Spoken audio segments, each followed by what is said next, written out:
নারায়ণগঞ্জ ২ আড়াই হাজারের ধানের কৃষক হতে যাচ্ছেন জননেতা নজরুল ইসলাম আজাদ। তিনি বিগত ১৭ বছর আড়াই হাজারের ঘুমন্ত বিএনপিকে জাগ্রত রেখেছেন।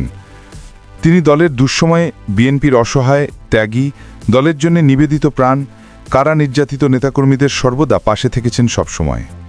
নেতাকর্মীদের মামলার খরচসহ তাদের সংসারের খরচ পর্যন্ত দিয়েছেন তিনি প্রতিটা কর্মীকে এতই ভালোবাসতেন যে নিজেই বলেছেন, নেতাকর্মীরা যখন জেলে ছিল আমার মনে হয়েছে আমি নিজেই জেলে আছি।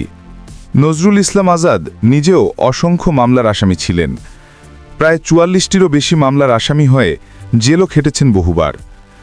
আড়াই হাজারের সাধারণ মানুষ, তৃণমূল নেতাকর্মী থেকে শুরু করে সকল পর্যায়ের নেতাকর্মীদের মুখে তার আন্দোলন সংগ্রাম ও দুঃসময় কারা নির্যাতিত নেতাকর্মীদের পাশে থাকার কথা শোনা যায়।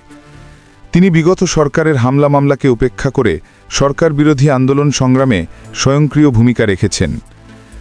দলীয় একাধিক সূত্র ও বিভিন্ন গণমাধ্যম থেকে জানা যায়, দলের দুঃসময়ে বিগত স্বৈরাচার সরকারের সময়ে আন্দোলন সংগ্রামে নেতৃত্বদানকারী, দলের জন্য নিবেদিত প্রাণ ও বিএনপির অসহায়, ত্যাগী নেতাকর্মীদের পাশে থাকার কারণেই জননেতা নজরুল ইসলাম আজাদের হাতেই নারায়ণগঞ্জ ২ এর ধানের টিকিট দেওয়া হবে বলে নিশ্চিত হওয়া গেছে। জননেতা নজরুল ইসলাম আজাদই হতে যাচ্ছেন নারায়ণগঞ্জ ২ এর ধানের কৃষক তথা বিএনপি মনোনীত ধানের শীষের প্রার্থী।